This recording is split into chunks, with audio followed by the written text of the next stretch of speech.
دې نه دا مسله راووته چې انسان چې جهنم ته ځي نو د خپلو کړو د لاسه ځي. څه دلیل دی چې د خپلو کړو د لاسه ځي؟ او د هغه خدا د شیخ صاحب مکمل بیان دی در باندې اورمې تاسو ته توجه سره غوږ کېدئ د لږ خوند دپاره خپل آخرت متباه کوئ.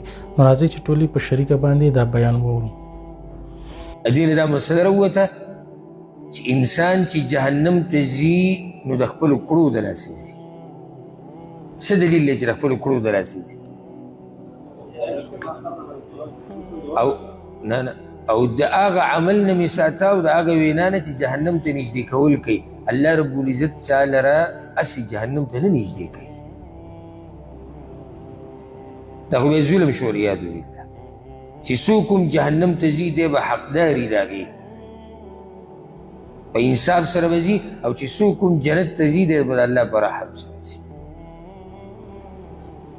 نو اعمال اقوال جهنم ته نږدې کولو والا هم شتي، جنت ته نږدې کولو والا هم شتي.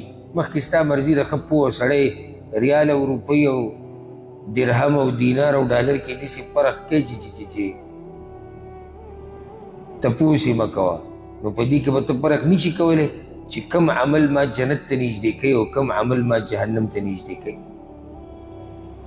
هم فرق کولی شو خو ځان هم په زور کم عقل کړی. دین په باره کې موږ ځان داسې په زور کم عقل کړو چې ځکه څه جو پوه نه یم. بله یو عمل ته جنت ته نږدې کوي، یو عمل ته جهنم ته نږدې کوي. دې معمولي خوندونو پسې مه ګرځئ. په ګناه کې خوند معمولي دی خو سزا یې ډېره لویه ده. لکه اوس یو سړی غلا وکړي والعیاذ بالله، نو څه وخته پورې خوند دی، دی به څومره پیسې پټې کړي او دی به یې څومره وخوري. خو ته هسې وګورئ چې په دې خوند پسې بیا څه دي.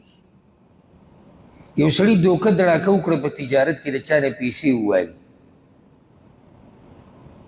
دوکان کې کار کوي، کس پسې راغی ده وله دوکه ورکړه او د ده نه یو 500 روپۍ زیاتې ووالي. د 500 خوند څه حیثیت دی د جهنم د اور په مقابله کې، او د 500 د خوند څه حیثیت دی د الله د ناراضګۍ په مقابله کې. رب دې ناراضه کو 500 روپۍ دې وګټلې، رب دې ناراضه کو جهنم ته دې ځان نږدې کو او 500 روپۍ دې وګټلې، تا څه ګټه وکړه آخر؟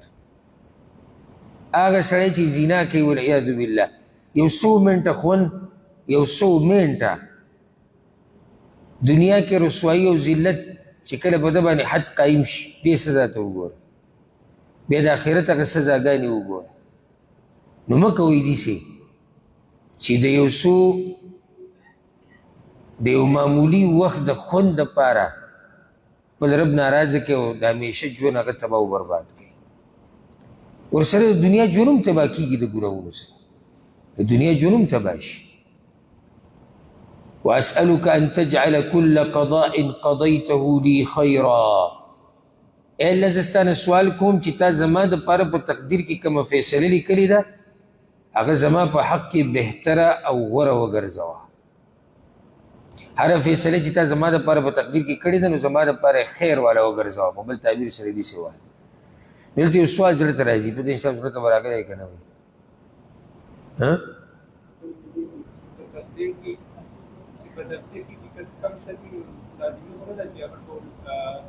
نه نه دا خو دی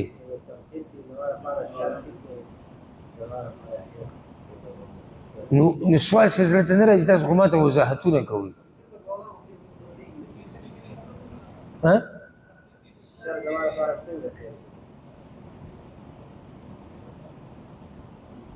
ستاسو دا خبرې ټولې برابر دي، خو دا د نورو ذهنو سره تعلق ساتي. وی الله کومه فیصله چې تا زما په تقدیر کې لیکلې ده هغه خیر والا وګرځوه، هره فیصله. نو سوال دلته دا دی ولې په تقدیر کې شري؟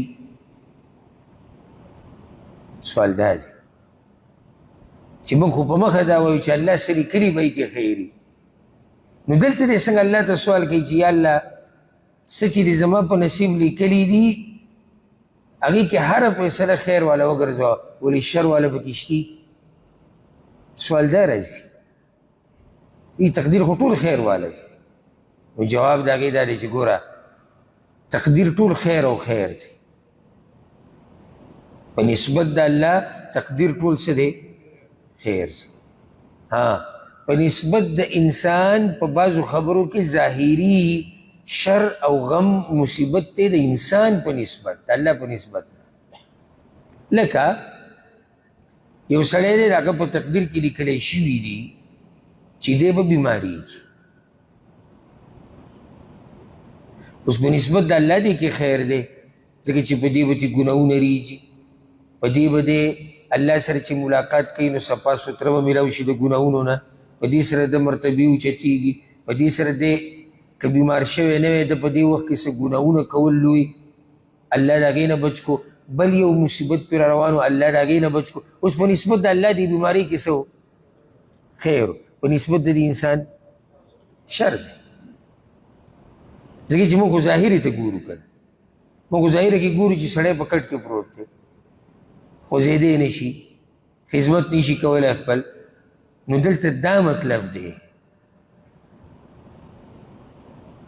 چې یا الله هره فیصله چې د هغه خیر والا وګرځې په نسبت زما او په نسبت ستا ده په نسبت الله خو خیر خیر دی اوس مې پوه نه شوئ که څه پوه شوئ نو دا دعا ده یادولو کوشش به وکړئ که نه هېڅ پې نه لګي هېڅ پې نه لګي خو دا یاده کړه که یو پیر الله قبوله کړه یو پیر نو یو خیر تا نه پاتې نه شو یو شر داسې پاتې نه شو چې تا یاد نه کړو جنت دې موږ غوښتو جنت ته نږدې کوونکي اعمال دې موږ غوښتو جهنم نه د بچ کېدو سوال دې موږ کو د هغه اعمالو نه د بچ کېدو سوال دې موږ کو چې جهنم ته دې نږدې کوي او د تقدیر د خیر سوال دې موږ کو اوس مرضي ستاسو د مخکې که څوک یې یادوي نو هم ډېره ښه که څوک یې نه یادوي خپل نقصان هم ډېره ښه